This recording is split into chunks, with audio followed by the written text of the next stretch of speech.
Мамлекеттик каражат пландуу түрдө кетиш керек, керектүү жака.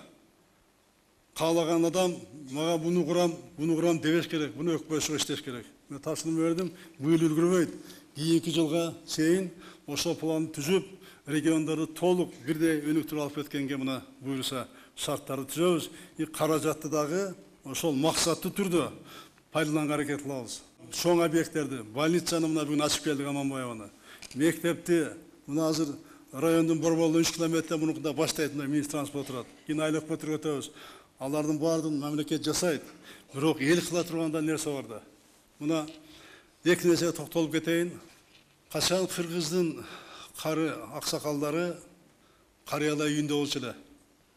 Качан Кыргыздын балдары жетим үйдө болчу эле. Качан жетим үйдө болчу эле. Эч качан болгон эмес.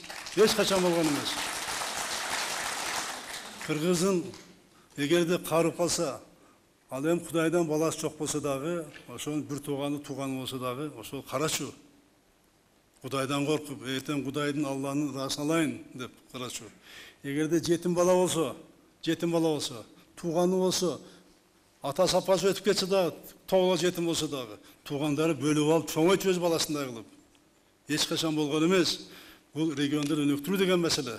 Азыр көп айылдарда шөт ачып атышат. Ошондой балдарды, ошондой ата-энелерди карай албай алгандарды, колунда жок, уyu жок, эч нерсе жокторго уй сатып берип, баягы балык берип, кайнамагын берип, кой сатып берип, убактылуу айлыгын берип, ошондой фонд түзүп атышат. Фонд түзүп, регион бир эле көпүрө, жол, ана мектеп, больница эмес. Бул бардык адам ошо жерде жашап аткан адамда тең өнүгүш керек. Ошого биз тегиз караш керек. Бул эми биздин милдетибиз, парзыбыз. Ар Кудайын берген колунда бар адамдардын милдети. Айылына жардам бербейин деген бул Кыргыздын баласы болбойт. Биздики башка элбиз да биз. Боорукер элбиз. Боорукер элбиз туугандар.